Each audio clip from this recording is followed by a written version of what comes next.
కారం రంగు రుచితో ఉంటుంది. ఆచి మిరపపొడి అదరగొట్టే కారం రంగు రుచి. కర్నూలు పంచాయతీపై టీడీపీ హైకమాండ్ సీరియస్ అయింది. ఎంపీ ఎమ్మెల్యే మధ్యలో మాజీ మంత్రి ఈ మొత్తం ఎపిసోడ్పై ఆ పార్టీ అధిష్టానం ఇప్పుడు రంగంలోకి దిగింది. శ్రీశైలం నియోజకవర్గ టీడీపీ వర్గపోరుపై టీడీపీ హైకమాండ్ చాలా సీరియస్ అయింది. నిన్నటి ఘటనపై పార్టీ హైకమాండ్ ఆరా తీస్తోంది. ఎంపీ ఎమ్మెల్యేలను వివరణ కోరింది అధిష్టానం. ఎంపీ ఎమ్మెల్యేతో పాటుగా ఏ రాసు ప్రతాప్ రెడ్డితో కూడా టీడీపీ ప్రోగ్రామ్ కమిటీ మాట్లాడింది. ఈ ప్రోగ్రామ్ కమిటీ నివేదిక మేరకు సమన్వయ బాధ్యతల్ని చూడబోతున్నారు టీడీపీ రాష్ట్ర అధ్యక్షుడు పల్లా శ్రీనివాస్.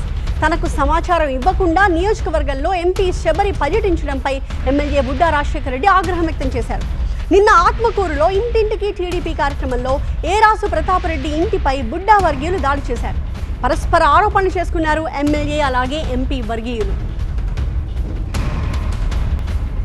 లేటెస్ట్ అప్డేట్స్ తో మా ప్రతినిధి ఈశ్వర్ లైవ్ లో సిద్ధంగా ఉన్నారు. ఈశ్వర్, ఇప్పుడు పార్టీ హైకమాండ్ చాలా సీరియస్ గా రియాక్ట్ అవుతోంది.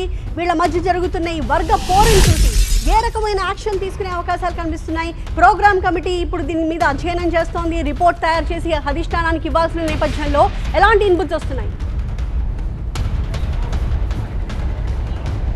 సాధారణంగా పెద్ద ఎత్తున ఇట్లాంటి కార్యక్రమాలు జరుగుతున్న సందర్భంలో కొంత ఏడాది తర్వాత అధికారంలోకి వచ్చిన ఏడాది తర్వాత పూర్తి స్థాయిలో ఇట్లాంటి కార్యక్రమాలు జరుగుతున్న నేపథ్యంలో కొంత కోఆర్డినేషన్ ఇష్యూస్ వస్తూ ఉంటాయి. ఎందుకంటే చాలా పెద్ద క్యాడర్ బేస్ పార్టీ, అదే సమయంలో పెద్ద ఎత్తున భారీ మెజార్టీతో అధికారంలోకి వచ్చారు కాబట్టి కొంత ఇట్లాంటి కోఆర్డినేషన్ ఇష్యూస్ వస్తూ ఉంటాయి. వచ్చినప్పుడు కేసు టు కేసు వీటిని చూసి స్టడీ చేసి వాటిని పరిష్కరించాలన్నది పార్టీ నిర్ణయంగా కనిపిస్తోంది. ఈ నేపథ్యంలోనే సాధారణంగా ఎమ్మెల్యేలకి ఎంపీలకి ఎలాంటి కోఆర్డినేషన్ ఉంటుందంటే, ఎంపీలు 6-7 నియోజకవర్గాలకు ఒక ఎంపీ ఉంటారు కాబట్టి ఎమ్మెల్యేల ప్రోగ్రామ్స్ అన్ని వాళ్ళు కోఆర్డినేట్ చేసుకుంటూ ఎమ్మెల్యేలు అటెండ్ అయ్యే ప్రోగ్రామ్స్కి ఎంపీలు వచ్చి జాయిన్ అవుతుంటారు. కానీ ఇక్కడ ఎంపీ నేరుగా ఒక కార్యక్రమానికి వచ్చింది, అదే సమయంలో ఎంపీ స్థానిక ఎమ్మెల్యేకి సమాచారం లేకుండా వచ్చిందన్న ఒక ఇన్ఫర్మేషన్ ఉంది పార్టీ దగ్గర. అదే సమయంలో లోకల్ ఎమ్మెల్యే కూడా అట్లాంటి అభిప్రాయాన్ని వ్యక్తం చేస్తున్నారు.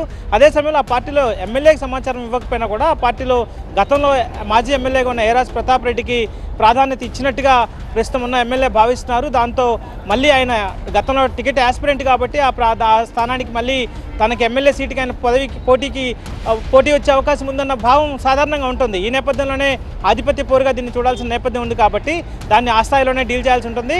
సో ఎంపీ వచ్చినప్పుడు, నియోజకవర్గాలకు వచ్చినప్పుడు ఎట్లాంటి ప్రోటోకాల్స్ని పాటించాలి, అదే సమయంలో కొన్ని కేంద్ర ప్రభుత్వ కార్యక్రమాలు ఉంటాయి, అట్లాంటి వాటికి ఎంపీల లీడ్ తీసుకుంటుంటారు. అట్లా కాకుండా స్థానికంగా ఉన్న నియోజకవర్గ ప్రోగ్రామ్స్ అయితే వాటిలో లోకల్ ఎమ్మెల్యే లీడ్ తీసుకుంటుంటారు. నిన్న ఎంపీ హాజరైంది కేంద్ర ప్రభుత్వ కార్యక్రమం కాబట్టి ఆమె సమాచారం ఇవ్వాల్సిన అవసరం లేదన్నట్టుగా చెప్తున్నట్టుగా పార్టీ కార్యాలయానికి ప్రోగ్రామ్ కమిటీ నివేదిక ఇచ్చింది. సో ఈ నేపథ్యంలోనే వాళ్ళని పిలిచి మాట్లాడడానికి ప్రయత్నిస్తోంది అధిష్టానం. ముందుగా నివేదిక తెప్పించుకునే ప్రయత్నం చేస్తుంది. ఆ తర్వాత ఇట్లాంటి సాధారణమైన సమస్యలు ఇట్లాంటివి వస్తూనే ఉంటాయి, వీటిని ఎప్పటికప్పుడు పరిష్కరించిపోతామని కొద్దిసేపటి క్రితం పార్టీ రాష్ట్ర అధ్యక్షుడు పల్లా శ్రీనివాస్ చెప్పడం జరిగింది. సో ఈ నేపథ్యంలో వాళ్ళని 1-2 రోజుల్లో ఇక్కడికి పిలిచి మాట్లాడే అవకాశం అయితే కనిపిస్తుంది. Right, thank you Eshwar.